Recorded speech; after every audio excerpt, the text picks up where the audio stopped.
नमस्कार। चंद्रकांत भट्ट अमेरिका से। ये दुनिया कैसी है और इंसान को कहाँ से कहाँ किन परिस्थितियों में आसमान पर पहुँचाता है और नीचे भी गिरा देता है। इसके लिए अभिमान मत कीजिए, गलत काम मत कीजिए, बेईमानी, गद्दारी, भ्रष्टाचार मत कीजिए, क्योंकि मरना निश्चित है। तो क्यों न इंसान बनकर मर जाए। चॉइस सुन। 1885 को रावलपिंडी की धरती पर एक बच्चे का जन्म हुआ। उस समय किसी ने नहीं सोचा होगा कि यही बच्चा आगे चलकर भारत के विभाजन की राजनीति के बीच सबसे मुखर आवाज़ों में से एक बनेगा। यही बच्चा आगे चलकर मोहम्मद अली जिन्ना के प्रस्ताव को ठुकराएगा। यही व्यक्ति पंजाब असेंबली के बाहर खड़े होकर पाकिस्तान मुर्दाबाद का नारा लगाएगा। और यही नेता बाद में एक ऐसे आंदोलन का चेहरा बनेगा जिसने पंजाब की राजनीति की दिशा बदल दी। जेपी आंदोलन हो, अन्ना आंदोलन हो, कोई भी आंदोलन हो, और अभी कॉकरोच जनता पार्टी का आंदोलन हो, उसमें से नेता जन्म लेते हैं। और वो नेता या तो गलत होते हैं, या तो बदनाम होकर चले जाते हैं, या तो सत्ता के गलियों में सत्ता प्राप्त करते हैं, या तो खो जाते हैं। यह कहानी है मास्टर तारा सिंह की, एक ऐसे व्यक्तित्व की जिसे इतिहास की किताबों में अक्सर सीमित शब्दों में समेट दिया जाता है, जबकि उनकी भूमिका कहीं अधिक बड़ी और जटिल थी। जब नानक चंद बने ताराचंद, नानक बने ताराचंद, और ज़्यादातर लोगों, मुझे भी मालूम नहीं था कि मास्टर तारा सिंह का जन्म एक हिंदू परिवार में हुआ था। उनका शुरुआती नाम नानक चंद था और बचपन में ही सिख गुरुओं की कथाओं ने उनके मन पर गहरा प्रभाव डाला। और कहा जाता है कि मात्र 12 वर्ष की आयु में उन्होंने सिख परंपराओं को अपनाने का निर्णय लिया और नानक चंद से तारा सिंह बन गई। मैं हर वक्त कहता हूँ, आप इंसान हैं। आप कोई भी जन्म लेते हो तो तब आपका कोई धर्म नहीं होता है। आप हिंदू में से मुसलमान, मुसलमान से सिख, सिख से क्रिश्चियंस बनने से इंसान नहीं बनता। हमने अपनी सोच बदल दी है, क्योंकि हमारी सोच में जो धार्मिक प्रभाव पड़ गया है, इसके लिए आज भारत की धरती में धर्म ने राजनीति का हथियार बना दिया और राजनीति ने धर्म का उपयोग करके देश की बर्बादी का एक कलंकित इतिहास अभी लिखने जा रहा है। जैसे राम मंदिर में क्या हुआ, राम मंदिर बनाने की बजाय अगर कोई राम के नाम का महाविश्वविद्यालय बनाया होगा, राम के नाम का कोई अच्छी हॉस्पिटल्स बनाई होगी, इनके बजाय हमने मंदिर के नाम आज जो करते हैं राजनीति और जिस तरह है उसमें भ्रष्टाचार हो रहा है धर्म के नाम, तब भी हमारी आंखें खुलती नहीं हैं। हम अंधभक्त बने ही रहेंगे, जाने दो। यह सिर्फ नाम बदलने की कहानी नहीं थी, यह एक ऐसी वैचारिक यात्रा की शुरुआत थी जिसने उनके पूरे जीवन को प्रभावित किया। उन्होंने अपना जीवन समाज सेवा, धार्मिक सुधार और समुदाय के अधिकारों के लिए समर्पित कर दिया। वह शिक्षक जो अपनी तनख्वाह खुद पर नहीं स्कूल पर खर्च करता था। 1907 में खालसा कॉलेज अमृतसर से शिक्षा पूरी करने के बाद तारा सिंह ने अध्यापन का रास्ता चुना। उन्हें लालपुर में खालसा हाई स्कूल में प्रधानाचार्य बनाया गया, प्रधानाध्यापक बनाया गया। लेकिन यहाँ एक ऐसी बात सामने आई जो उन्होंने व्यक्तित्व को अलग बनाती है। उन्हें हर महीने 150 रुपये वेतन मिलता था, लेकिन वे उसमें से 135 रुपये स्कूल के विकास के लिए दान कर देते थे। अपने लिए केवल 15 रुपये रखते थे, क्योंकि वो दौर था उसमें 15 रुपये की कीमत थी। यही वो दौर था जब लोग उन्हें सम्मान से मास्टर करने लगे।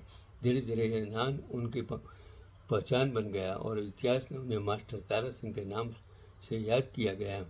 जलियांवाला बाग के बाद उसका जीवन संपूर्ण बदल गया। 1919 का जलियांवाला बाग नरसंहार पूरे पंजाब को झकझोर चुका था। लोगों के भीतर अंग्रेजी शासन के प्रति गुस्सा बढ़ गया था। इसी समय गुरुद्वारों के प्रबंधक को लेकर भी असंतोष बढ़ रहा था।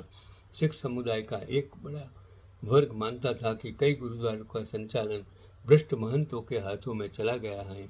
जो आज हो वो भी कल था और आने वाले कल में भी यही होने वाला है। फिर भी हम अंध हैं, हम बहरे हैं, हमारी ज़बान बंद है, हम कुछ सोचते नहीं हैं, हम कुछ करते नहीं और हम आगे बढ़ जाते हैं। तो इसी पृष्ठभूमि ने गुरुद्वारा सुधार आंदोलन शुरू कर दिया और मास्टर तारा सिंह इस आंदोलन के अग्रणी चेहरों में शामिल हो गए हैं। यह आंदोलन केवल धार्मिक सुधार का नहीं था, यह आत्मसम्मान, अधिकार और संगठन शक्ति का आंदोलन बन चुका था।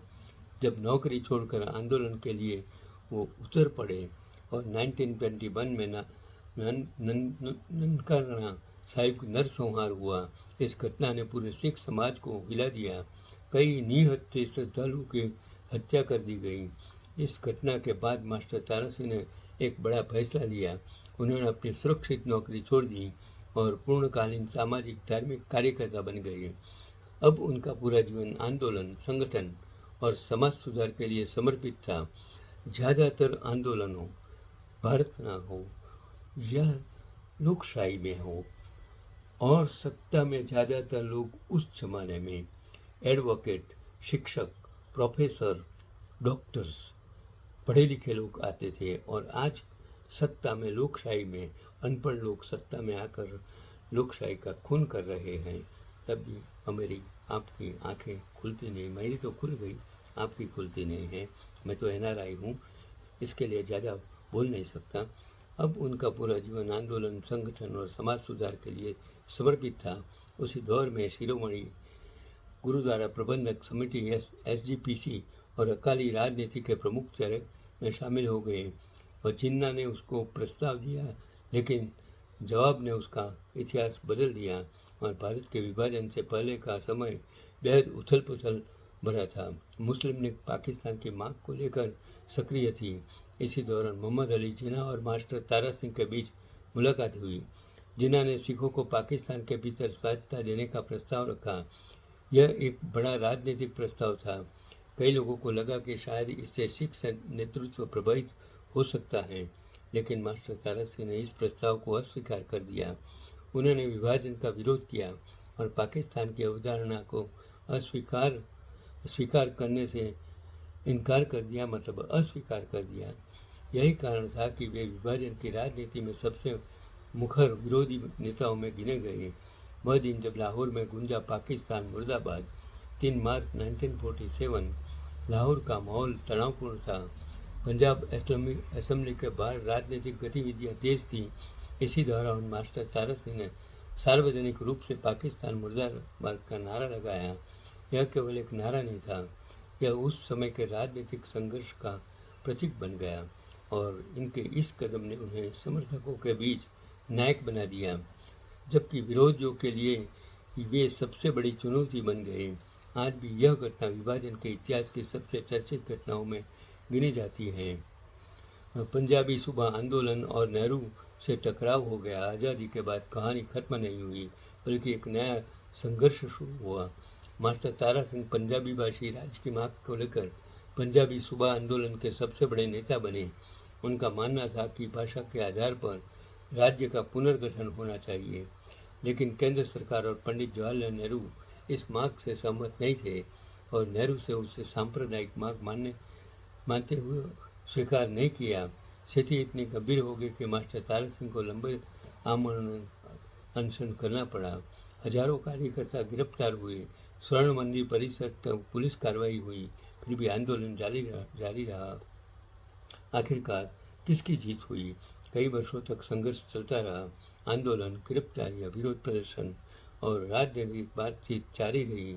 अंततः 1 नवंबर 1966 को भाषा के आधार पर पंजाब का पुनर्गठन हुआ और पंजाबी सूबा अस्तित्व में आया।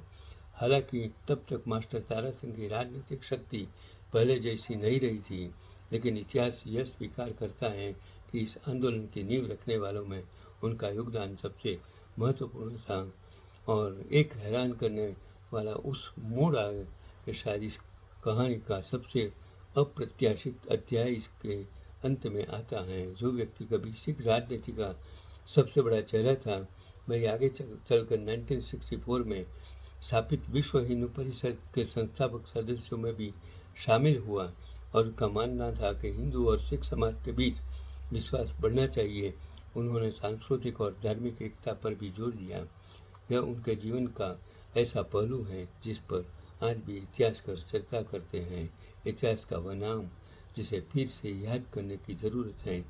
अब जब भारत के विभाजन, पंजाब की राजनीति और सिख इतिहास की बात होती है, तब मास्टर तारा सिंह का नाम अक्सर चर्चा में आता है, लेकिन उनकी पूरी कहानी आज तक किसी को पता नहीं है, मुझे भी पता नहीं है।